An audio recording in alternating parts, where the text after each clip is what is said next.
नमस्कार। आज रोज दाहोद नगरपालिका द्वारा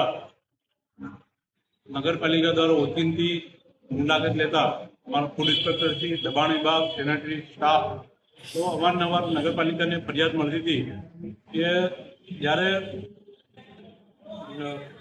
નગરની જે નાગરિકો રોડ પર જતા કે બાઇક લઈને જતા તો લારી ગલ્લાવાળા રોડ પર ઉભા રહેતા હતા, તો જ્યારે એમનો વગાડ થતો હતો કે ઈંડા કે નોનવેજ વાળાનો, તો એમની આંખોમાં આવતું હતું. અમારા ધ્યાન પર આવતા આજે અમે 4 જેટલી નોનવેજની દુકાનો સીલ કરી છે અને બીજું કે 3 જેટલી વેજની દુકાનો કે જે અમારી નગરપાલિકાની ભૂગર્ભ ગટરની લાઈન હતી એની અંદર એમનું એઠવાડું નાખતા. એઠવાડું નાખવા વારંવાર અમે નોટિસ આપતા, જાણ કરતા, તો પણ સુધરતા ના હોવાથી તેમની 3 જેટલી દુકાનો અમે સીલ કરી છે.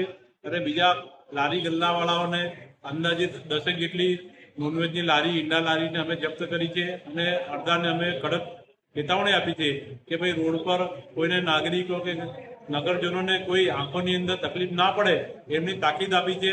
અને શું કે ભવિષ્યની અંદર કે તમામ વેપારીઓને અમે નગરપાલિકા વતી જાણ કરીએ છીએ કે ભાઈ લોકો કે નાગરિકો કે રહેદારીઓને કોઈ તકલીફ ના પડે કે વગાર કે ચાઇનીઝ વાળા કે એનો એ લોકો જયારે વગાર કરે જેને રીતે આપવામાં આવે છે તમામને અમે આ મીડિયા માધ્યમથી પણ નોટિસ આપીએ છીએ.